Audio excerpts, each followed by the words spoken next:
Ayos to ah. Wala tayong kapagod-pagod. May 2,000 kagad kahit. Mas malaki makukuha natin dito. Kung matutumbok natin kung nasan si Betty, mas makapal ang makukuha natin.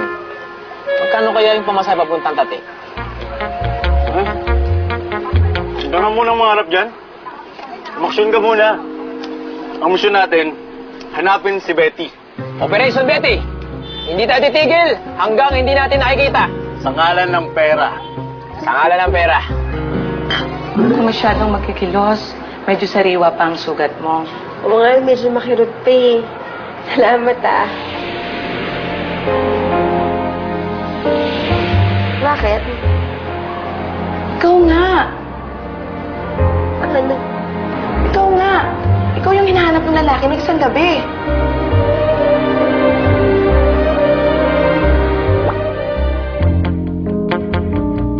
Ang kapal talaga ng mukha niyang Daniela na yan. Matapos yung ginawa niya sa anak natin ay meron pang mukhang ihaharap sa atin at kunyari nakikiramay pa. Kapal talaga niyang Daniela na yan. O eh, paano naman hindi mo kilala eh? Talaga naman ibang klase yung Danielang yan eh. Wala, sagad na yata sa butong kasamaan yan eh. See, I told you pupuntahan nila si Betty. Imposible matatakasan nila ako.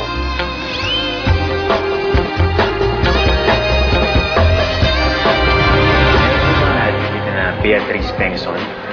Wala. Alam ko, miss, abala, pero baka pwedeng paki-double check yung picture. Mag-a-apply nga siyang maid dito sa atin. Ano? Mag-a-apply? Bigyan niyo naman ako ng assistant. Ma'am Daniela, tama na! Sobra na! Paligahan ka na! How dare you? Guard! Guard! Iyak niyo to sa opisina ko. Bakit? Now! Where is Betty? Wala akong alam na sinasabi niyo. Kapag hindi mo sinabi sa akin kung nasan si Betty, itutuloy ko yung kaso ko sa'yo. Kumain na kayo. Okay. I'm good. Trish, I'm okay. Look, alam ko bulag ako. Pero ayoko tinatrato ko na parang bulag eh. Can you go na? Kasi, sorry ha, hindi ako sa boses mo eh.